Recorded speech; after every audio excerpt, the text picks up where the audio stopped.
ಹೇಗಿದೆಯೋ ರಾಜಕೀಯನೂ ಹಾಗೆ ಒಂಥರ ಹರಿತಾ ಇರುತ್ತೆ. ವಿಪಕ್ಷ ನಾಯಕ ರಾಹುಲ್ ಗಾಂಧಿ ಇವತ್ತು ಪ್ರವಾಸ ಪೀಡಿತ ಅಸ್ಸಾಂಗೆ ಭೇಟಿ ಕೊಟ್ಟರು. ಕಚಾರ್ ಜಿಲ್ಲೆ ಸಿಲ್ಚಾರ್ನಲ್ಲಿ ಸಂತ್ರಸ್ತರ ಶಿಬಿರಗಳಿಗೆಲ್ಲ ಭೇಟಿ ಕೊಟ್ಟಿದ್ದಾರೆ. ಕೊಡ್ಬೋದು, ಅದೇನು ತಪ್ಪಿಲ್ಲ. ಒಬ್ಬ ಪ್ರತಿಪಕ್ಷದ ನಾಯಕನಾಗಿ ಹೋಗಬಾರ್ದು ಅಂತೇನಿಲ್ಲ. ಕಷ್ಟಗಳನ್ನು ಆಲಿಸಿದ್ದಾರೆ. ನಂತರ ಹಿಂಸಾ ಪೀಡಿತ ಮಣಿಪುರಕ್ಕೆ ಹೋಗಿದ್ದಾರೆ.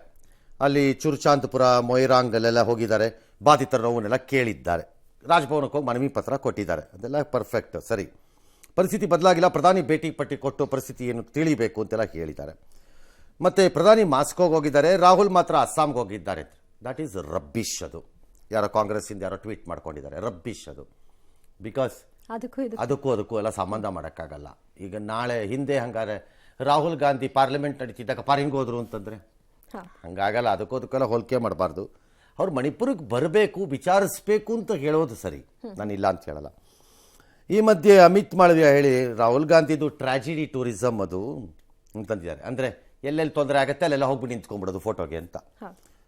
ಮಣಿಪುರದಲ್ಲಿ ಜಾತಿ ವೈಷಮ್ಯಕ್ಕೆ ಕಾಂಗ್ರೆಸ್ಸೇ ಕಾರಣ ಅಂತಿದ್ದಾರೆ. ಕಾಂಗ್ರೆಸ್ಸೇ ಕಾರಣ ಇರಬಹುದು, ಬಿಜೆಪಿಯ ನೇರವಾದ ಕಾರಣ ಅಲ್ಲದಿರಬಹುದು. ಯಾಕಂದರೆ ಇದು ದೀರ್ಘಕಾಲದ ಎರಡು ಜನಾಂಗ, ಎರಡು ಜಾತಿ, ಎರಡು ಕೋಮಿಲ್ಲ, ಜನಾಂಗನೇ ಅದು. ಅಂದರೆ ಜಾತಿಗಳೇ, ಎರಡು ಪಂಗಡಗಳು ಮಧ್ಯೆ ನಡೀತಿರೋಂಥ ದೀರ್ಘ ಗಲಾಟೆ ಇದು.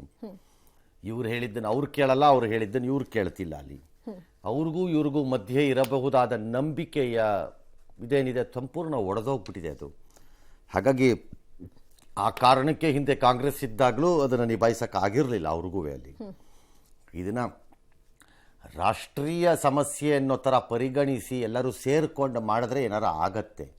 ಅದು ಬಿಟ್ಟು ನಾನೊಬ್ಬ ಅಲ್ಲಿ ಹೋಗ್ತೀನಿ, ಒಂದು ಗುಂಪನ್ನು ಮಾತಾಡ್ತೀನಿ, ಇನ್ನೊಂದು ಗುಂಪಿಗೆ ಹೋಗಿ ಮಾತಾಡಿಸಿ ಅವ್ರು ಏನು ಹೇಳ್ತಾರೆ ಕೇಳ್ತೀನಿ ಆಗ ಅಂತಂದರೆ ಹಂಗಾಗಲ್ಲ. Of course politics in India, anything politics.